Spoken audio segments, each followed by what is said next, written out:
The fourth law. Make it satisfying. 15. The cardinal rule of behavior change. In the late 1990s, a public health worker named Stephen Luby left his hometown of Omaha, Nebraska, and bought a one-way ticket to Karachi, Pakistan. Karachi was one of the most populous cities in the world. By 1998, over 9 million people called it home. It was the economic center of Pakistan and a transportation hub, with some of the most active airports and seaports in the region. In the commercial parts of town, you could find all of the standard urban amenities and bustling downtown streets. But Karachi was also one of the least livable cities in the world. Over 60% of Karachi's residents lived in squatter settlements and slums. These densely packed neighborhoods were filled with makeshift houses cobbled together from old boards, cinder blocks, and other discarded materials. There was no waste removal system, no electricity grid, no clean water supply. When dry, the streets were a combination of dust and trash. When wet, they became a muddy pit of sewage. Mosquito colonies thrived in pools of stagnant water, and children played among the garbage. The unsanitary conditions lead to widespread illness and disease. Contaminated water sources caused epidemics of diarrhea, vomiting, and abdominal pain. Nearly 1/3 of the children living there were malnourished. With so many people crammed into such a small space, viruses and bacterial infections spread rapidly. It was this public health crisis that had brought Stephen Luby to Pakistan. Luby and his team realized that in an environment with poor sanitation, the simple habit of washing your hands could make a real difference in the health of the residents. But they soon discovered that many people were already aware that hand washing was important. And yet, despite this knowledge, many residents were washing their hands in a haphazard fashion. Some people would just run their hands under the water quickly. Others would only wash one hand. Many would simply forget to wash their hands before preparing food. Everyone said hand washing was important, but few people made a habit out of it. The problem wasn't knowledge. The problem was consistency. That was when Luby and his team partnered with Procter & Gamble to supply the neighborhood with Safeguard soap. Compared to your standard bar of soap, using Safeguard was a more enjoyable experience. In Pakistan, Safeguard was a premium soap, Luby told me. The study participants commonly mentioned how much they liked it. The soap foamed easily, and people were able to lather their hands with suds. It smelled great. Instantly, hand washing became slightly more pleasurable. I see the goal of hand washing promotion not as behavior change but as habit adoption, Luby said. It is a lot easier for people to adopt a product that provides a strong positive sensory signal, for example the mint taste of toothpaste, than it is to adopt a habit that does not provide pleasurable sensory feedback, like flossing one's teeth. The marketing team at Procter & Gamble talked about trying to create a positive hand-washing experience. Within months, the researchers saw a rapid shift in the health of children in the neighborhood. The rate of diarrhea fell by 52%, pneumonia by 48%, and impetigo, a bacterial skin infection, by 35%. The long-term effects were even better. We went back to some of the households in Karachi 6 years after, Luby told me. Over 95% of households who had been given the soap for free and encouraged to wash their hands had a hand-washing station with soap and water available when our study team visited. We had not given any soap to the intervention group for over 5 years, but during the trial they had become so habituated to wash their hands that they had maintained the practice. It was a powerful example of the fourth and final law of behavior change, make it satisfying. We are more likely to repeat a behavior when the experience is satisfying. This is entirely logical. Feelings of pleasure, even minor ones like washing your hands with soap that smells nice and lathers well, are signals that tell the brain, this feels good. Do this again, next time.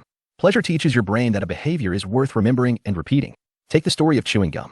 Chewing gum had been sold commercially throughout the 1800s, but it wasn't until Wrigley launched in 1891 that it became a worldwide habit. Early versions were made from relatively bland resins, chewy, but not tasty. Wrigley revolutionized the industry by adding flavors like spearmint and juicy fruit, which made the product flavorful and fun to use. Then they went a step further and began pushing chewing gum as a pathway to a clean mouth. Advertisements told readers to refresh your taste. Tasty flavors and the feeling of a fresh mouth provided little bits of immediate reinforcement and made the product satisfying to use. Consumption skyrocketed, and Wrigley became the largest chewing gum company in the world. Toothpaste had a similar trajectory. Manufacturers enjoyed great success when they added flavors like spearmint, peppermint, and cinnamon to their products. These flavors don't improve the effectiveness of toothpaste. They simply create a clean mouth feel and make the experience of brushing your teeth more pleasurable. My wife actually stopped using Sensodyne because she didn't like the aftertaste. She switched to a brand with a stronger mint flavor, which proved to be more satisfying. Conversely, if an experience is not satisfying, we have little reason to repeat it. In my research, I came across the story of a woman who had a narcissistic relative who drove her nuts. In an attempt to spend less time with this egomaniac, she acted as dull and as boring as possible whenever he was around. Within a few encounters, he started avoiding her because he found her so uninteresting. Stories like these are evidence of the cardinal rule of behavior change. What is rewarded is repeated. What is punished is avoided. You learn what to do in the future based on what you were rewarded for doing or punished for doing in the past. Positive emotions cultivate habits. Negative emotions destroy them. The first 3 laws of behavior change: make it obvious, make it attractive, and make it easy, increase the odds that a behavior will be performed this time. The fourth law of behavior change, make it satisfying, increases the odds that a behavior will be repeated next time. It completes the habit loop. But there is a trick. We are not looking for just any type of satisfaction. We are looking for immediate satisfaction. The mismatch between immediate and delayed rewards. Imagine you're an animal roaming the plains of Africa, a giraffe, or an elephant or a lion. On any given day, most of your decisions have an immediate impact. You are always thinking about what to eat or where to sleep or how to avoid a predator. You are constantly focused on the present or the very near future.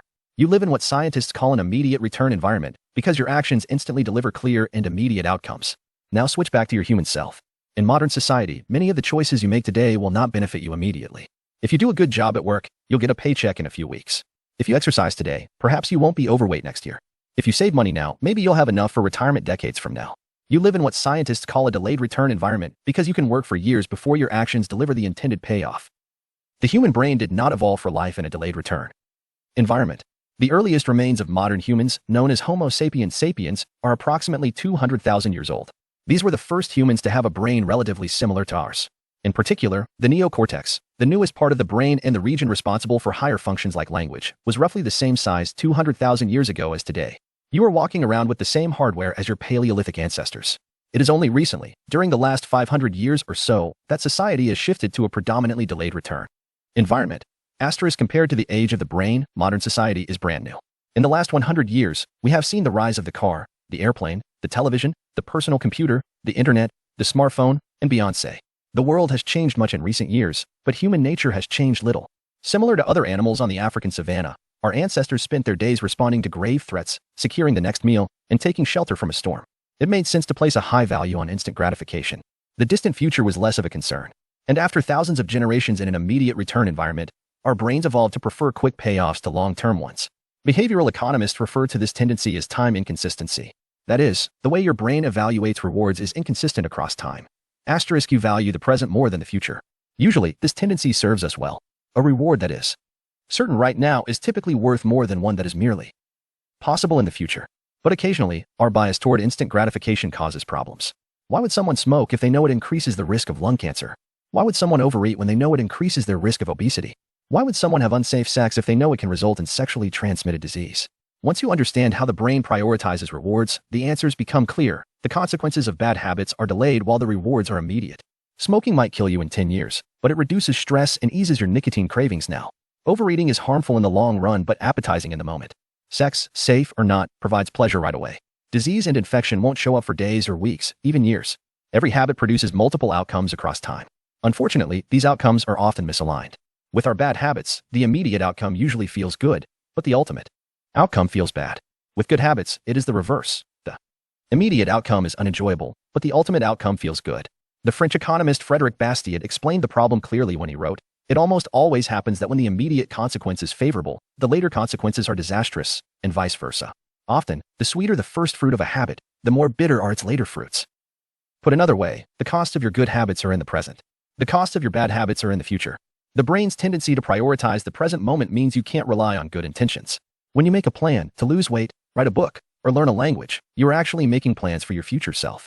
And when you envision what you want your life to be like, it is easy to see the value in taking actions with long-term benefits. We all want better lives for our future selves. However, when the moment of decision arrives, instant gratification usually wins. You are no longer making a choice for future you, who dreams of being fitter or wealthier or happier. You are choosing for present you, who wants to be full, pampered, and entertained. As a general rule, the more immediate pleasure you get from an action, the more strongly you should question whether it aligns with your long-term goals. Asterisk. With a fuller understanding of what causes our brain to repeat some behaviors and avoid others, let's update the cardinal rule of behavior change. What is immediately rewarded is repeated. What is immediately punished is avoided. Our preference for instant gratification reveals an important truth about success. Because of how we are wired, most people will spend all day chasing quick hits of satisfaction. The road less traveled is the road of delayed gratification. If you're willing to wait for the rewards, you'll face less competition and often get a bigger payoff. As the saying goes, the last mile is always the least crowded. This is precisely what research has shown. People who are better at delaying gratification have higher SAT scores, lower levels of substance abuse, lower likelihood of obesity, better responses to stress, and superior social skills. We've all seen this play out in our own lives. If you delay watching television and get your homework done, you'll generally learn more and get better grades. If you don't, buy desserts and chips at the store, you'll often eat healthier food. When you get home, at some point, success in nearly every field requires you to ignore an immediate reward in favor of a delayed reward. Here's the problem. Most people know that delaying gratification is the wise approach. They want the benefits of good habits, to be healthy, productive, at peace. But these outcomes are seldom top of mind at the decisive moment. Thankfully, it's possible to train yourself to delay gratification, but you need to work with the grain of human nature, not against it. The best way to do this is to add a little bit of immediate pleasure to the habits that pay off in the long run and a little bit of immediate pain to ones that don't. How to turn instant gratification to your advantage. The vital thing in getting a habit to stick is to feel successful, even if it's in a small way. The feeling of success is a signal that your habit paid off and that the work was worth the effort. In a perfect world, the reward for a good habit is the habit itself. In the real world, good habits tend to feel worthwhile only after they have provided you with something. Early on, it's all sacrifice. You've gone to the gym a few times, but you're not stronger or fitter or faster, at least, not in any noticeable sense. It's only months later, once you shed a few pounds or your arms gain some definition, that it becomes easier to exercise for its own sake. In the beginning, you need a reason to stay on track. This is why immediate rewards are essential. They keep you excited while the delayed rewards accumulate in the background. What we're really talking about here, when we're discussing immediate rewards, is the ending of a behavior. The ending of any experience is vital because we tend to remember it more than other phases. You want the ending of your habit to be satisfying. The best approach is to use reinforcement, which refers to the process of using an immediate reward to increase the rate of a behavior. Habit stacking, which we covered in Chapter 5, ties your habit to an immediate cue, which makes it obvious when to start. Reinforcement ties your habit to an immediate reward, which makes it satisfying when you finish. Immediate reinforcement can be especially helpful when dealing with habits of avoidance, which are behaviors you want to stop doing. It can be challenging to stick with habits like no frivolous purchases or no alcohol this month, because nothing happens when you skip happy hour drinks or don't buy that pair of shoes. It can be hard to feel satisfied when there is no action in the first place. All you're doing is resisting temptation, and there isn't much satisfying about that. One solution is to turn the situation on its head. You want to make avoidance visible. Open a savings account and label it for something you want, maybe leather jacket. Whenever you pass on a purchase, put the same amount of money in the account. Skip your morning latte? Transfer $5. Pass on another month of Netflix? Move $10 over. It's like creating a loyalty program for yourself. The immediate reward of seeing yourself save money toward the leather jacket feels a lot better than being deprived. You are making it satisfying to do nothing. One of my readers and his wife used a similar setup. They wanted to stop eating out so much and start cooking together more. They labeled their savings account trip to Europe. Whenever they skipped going out to eat, they transferred $50 into the account. At the end of the year, they put the money toward the vacation. It is worth noting that it is important to select short-term rewards that reinforce your identity rather than ones that conflict with it. Buying a new jacket is fine if you're trying to lose weight or read more books, but it doesn't work if you're trying to budget and save money. Instead, taking a bubble bath or going on a leisurely walk are good examples of rewarding yourself with free time, which aligns with your ultimate goal of more freedom and financial independence. Similarly, if your reward for exercising is eating a bowl of ice cream, then you're casting votes for conflicting identities, and it ends up being a wash. Instead, maybe your reward is a massage, which is both a luxury and a vote toward taking care of your body. Now the short-term reward is aligned with your long-term vision of being a healthy person. Eventually, as intrinsic rewards like a better mood, more energy, and reduced stress kick in, you'll become less concerned with chasing the secondary reward. The identity itself becomes the reinforcer. You do it because it's who you are and it feels good to be you. The more a habit becomes part of your life, the less you need outside encouragement to follow through. Incentives can start a habit. Identity sustains a habit. That said, it takes time for the evidence to accumulate and a new identity to emerge. Immediate reinforcement helps maintain motivation in the short term while you're waiting for the long-term rewards to arrive. In summary, a habit needs to be enjoyable for it to last. Simple bits of reinforcement, like soap that smells great or toothpaste that has a refreshing mint flavor, or seeing $50 hit your savings account, can offer the immediate pleasure you need to enjoy a habit. And change is easy when it is enjoyable. Chapter summary. The fourth law of behavior change is make it satisfying.